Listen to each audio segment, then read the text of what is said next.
What's up, guys? This is just going to be a quick tutorial on how to remove stuck-on food in your cast iron cookware. And before anybody tells me, yes, I know this particular little skillet needs to be reseasoned. This is a large number 5.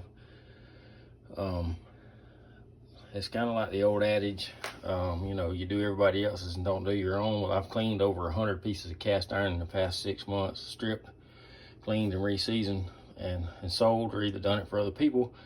And so my owner going lacking. Anyway, this is just a quick tip on how to get this stuck on. This is some eggs I scrambled this morning. I'm going to show you how to remove it very easy. Fill your skillet up with some water so it covers the bottom of the pan real good. Boil for a couple of minutes. You can actually see all the stuck on egg particles that's turned loose. And then here's the next step. We're going to switch the eye off on the oven.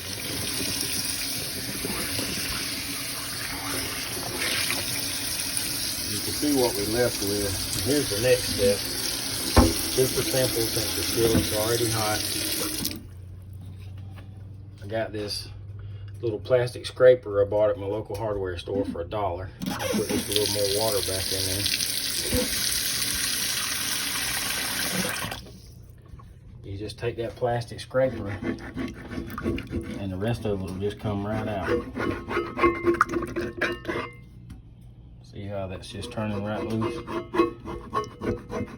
And that's how easy it is, guys. Of course, it helps a lot if, you know, if your cast iron is seasoned properly, it won't stick as bad. I'm not going to tell you it won't stick at all. Some people will, but I'm not going to tell you that. It is cast iron, it's metal.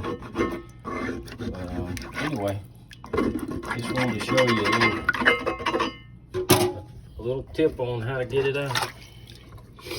We still got a little bit, but we can take that little scraper and get the rest. And if nothing else, we can take just a little scrubby we keep here at the sink and get the rest of it out. Here's a little scrub pad we finished it up with. It's just got like a green Scotch-Brite on one side, a little foam pad on the other. And here we go. That's the finished product, guys. Super easy, and it doesn't take but just a couple minutes. Have a good day.